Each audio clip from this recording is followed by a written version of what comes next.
Chapter 15, Bad Hair Night. That night, George and Harold camped out in George's treehouse. "I have to drive your mother to work early tomorrow morning," said George's dad. "So you boys are responsible for getting yourselves to school on time." "Okay, Pop," said George. We'll be there bright and early," said Mr. Beard, said Harold. It had been a tough day for George and Harold. Now it's time to relax. George rolled out the sleeping bags while Harold unpacked a box of chocolate donuts, 4 cans of orange cream soda, and a big bowl of barbecue potato chips. Believe it or not, there was even a cool Japanese monster movie playing on TV. "You know, Sir George, life doesn't get any better than this." "Yep," said Harold. "But do you think that the hypno ring actually worked on Miss Ribble? She looked a little weird when she came out of her trance." She was probably just sleepy," said George. "Teachers have very stressful jobs, you know." "I wonder why," said Harold. After the movie, George and Harold brushed the crumbs out of their sleeping bags and got ready for bed. "Let's sleep in our school clothes tonight," said George. "That way we won't have to wake up early to get dressed." "Good idea," said Harold. So George turned out the light, and soon the two boys were drifting off to sleep. After a few minutes, Harold sat up quickly and looked around. "Hey," he whispered, "what's that noise?" "I didn't hear anything," said George. They listened closely. "Shh, Zero, there it is again." George heard it this time. He reached over and opened the treehouse door a crack. All they could hear was the sound of crickets chirping in the night. George opened the door wider and the boys peeked out. "Ah!" He heard an evil-looking woman dressed in tight purple vinyl and a mangy-looking fake fur boa. George and Harold screamed in horror. The snarling woman climbed from the ladder to the treehouse. George and Harold recognized her immediately in the moonlight. "Miss Ribble," George gasped. "What a lovely outfit you have on." "Who's Miss Ribble?" the angry lady roared. "My name is Wedgie Woman." The George and Harold looked at each other and swallowed hard. "I understand that you boys have information about your Captain Underpants," said Wedgie Woman. "What makes you say that?" asked Harold.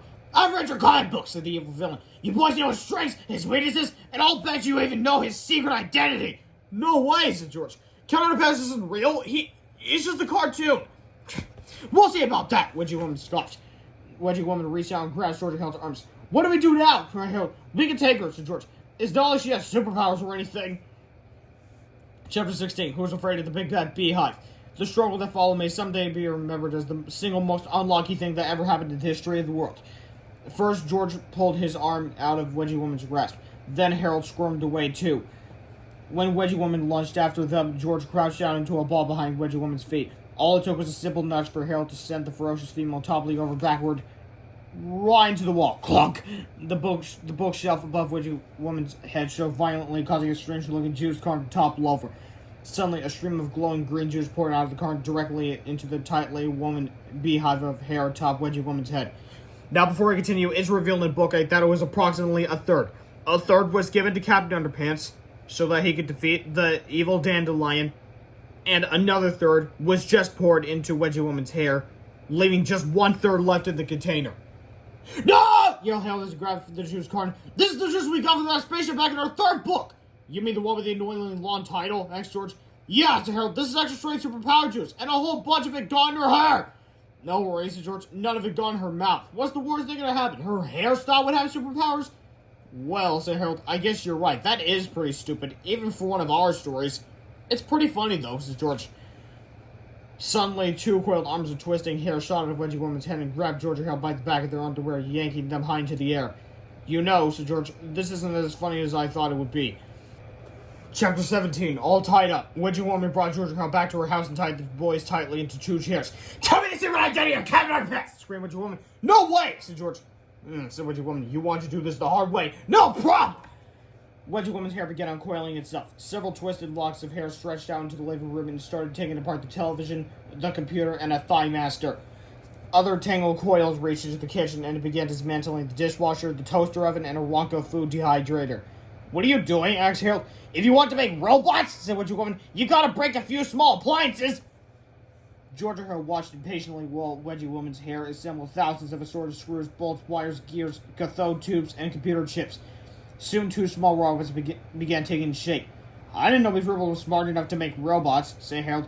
"Me neither," said George. "I think some of the extra strength superpower juice must have soaked into her brain."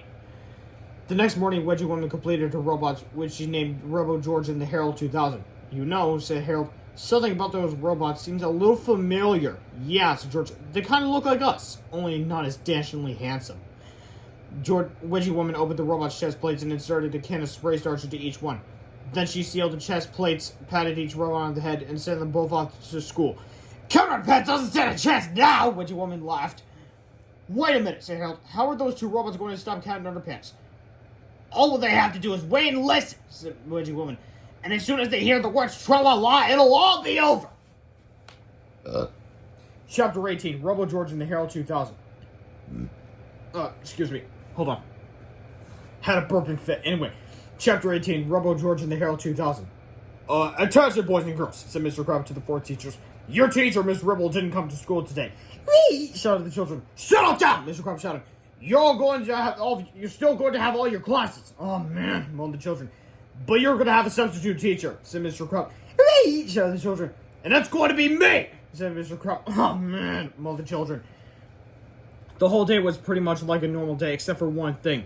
Mr. Crow couldn't understand why George and Hare were so well behaved. They didn't make funny noises during science class, they didn't stick crayons up their noses during art class, and they didn't draw comic books during math class. In fact, they even walked past the sign without changing the letters around. Mr. Krupp was stunned. All right, you two, Mr. Krupp shouted. I know you're up to something. You better stop being so good or you're going to be in big trouble. But Robo George and the Hero 2000 kept right on behaving. The only time they did something even remotely wrong was during recess. Everybody was playing kickball, and when it was the Herald 2000's turn to kick the ball, he kicked it pretty darn hard. Doing! Look at this! It literally flew through the actual page of the book. No, I'm not joking. Someone kicked a ball into the sky, and all of a sudden the sky makes a shape that looks like a page rip. I think I would do more than just scratch my head. I think that would actually freak out, and the scientists would go crazy over the fact that the sky's made on paper, make a bunch of scientific explanations, and the entire world would freak. Even though I guess it was meant to be a joke. Anyway, the kickball tore right through the top of page 101, and out the other side as it sailed toward the outer regions of Earth's atmosphere. Soon it broke free of our planet's gravitational pull and began heading straight toward the planet Uranus. Aha! Shouted Mr. Crop as he pulled out the official school rulebook and read rule number 411 out loud. It is against the rules to kick school property into outer space. You're in trouble now, Bob. But Mr. Crop, he just made a huge scientific discovery that the sky's made out of freaking paper. Why would he get in trouble for making this discovery like that? Whatever. But the Herald 2000 ignored Mr. Crop and began running around the bases. Hey, I'm talking to you, Hottie! Mr. Crop shouted. He pointed at the Herald 2000 and snapped his fingers. Snap! Suddenly, Mr. Crop began to change. A silly-looking smile stretched across his face, and he stood before the fourth graders looking quite heroic. Quickly, he turned and ran back into the school. Oh, I'm sorry. Sorry, this is what I get for recording immediately after I eat dinner. Anyway, Chapter 19, Tra-La Lunatics. Several minutes later, Captain Underpants flew in Mr. Crop's office window. As the hero zipped across the sky, he let out a giant troll. When George and Harold and the Herald 2000 heard the words tra-la-la, they immediately stopped playing kickball. Suddenly, their arms began to extend, their legs stretched toward the sky. Strange secret compartments in their ever-growing torsos opened up, revealing giant rocket boosters and the latest in advanced aviation technology. Steel panels on their faces and bodies expanded wildly as their complex structures swelled to highly improbable proportions. Suddenly, flames shot out of their retro thrusters as their bodies rose into the air. In no time at all, two gigantic robots were flying in hot pursuit of the amazing Captain Underpants. George and Helen are in big trouble now, said Melvin Neely as he read Rule 7734 of Mr. Crope's official school rulebook out loud. It is against the rules for students to transport to giant flying robots during afternoon recess. Why is that even a rule? Anyway, the real George and Helen, however, had more on their mind at that moment than a few broken rules. They watched the action unfold on a big screen television that Wedgie Woman's horrible hair had built by combining the spare parts of a fish tank and electric toothbrush. The colossal robots surrounded Captain Underpants, but surprisingly, the waistband warrior looked happy to see them.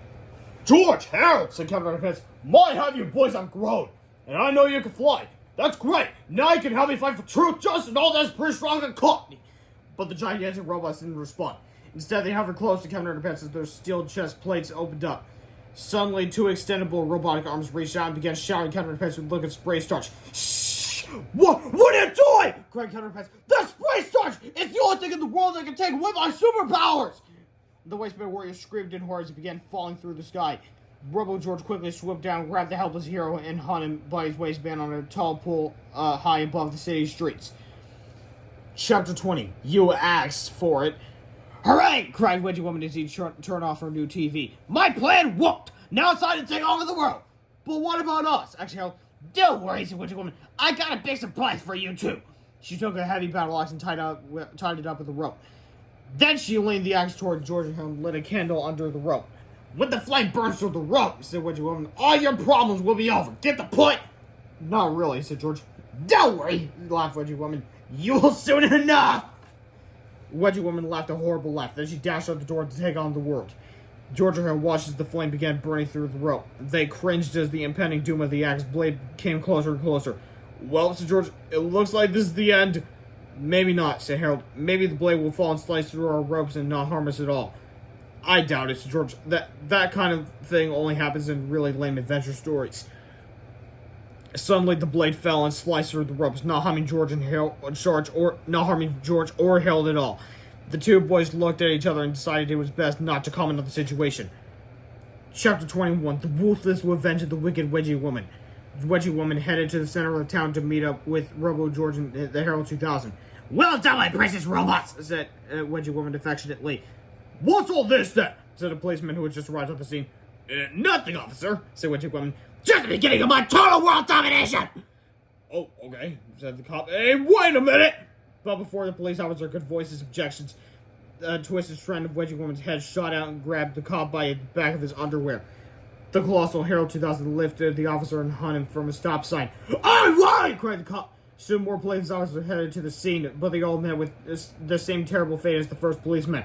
Before long, every cop in the city was hanging from a street sign. "Call the National Guard!" screamed the chief of police. "Call the army! Call the Marines! Call hairstylists!" Soon the armed forces arrived with a whole fleet of tanks and helicopters. But everybody was afraid to shoot. Wedgie Woman was just too quick. The giant robot stomped around the city as Wedgie Woman barked out her commands. "Everybody on Earth must obey me!" cried the Wedgie Woman. "If anybody refuses, they'll get the wedge! If anybody tries to stop me, it's wedgie time! Bow down to me, or welcome to Wedgieville!" In case if you haven't noticed, this is actually Wedgie Woman in sign language. Anyway, soon George and Harold arrived in the scene. They hid in some bushes, classic, and watched the terror unfold. "We've got to rescue Captain Underpants," whispered George. "He's the only one who can save the world." "But how?" whispered Harold. "He has got no superpowers left." "Sure he does, George. Stars doesn't really take away superpowers. He just thinks it does. We've got to change his mind." "I sure hope he can," said Harold.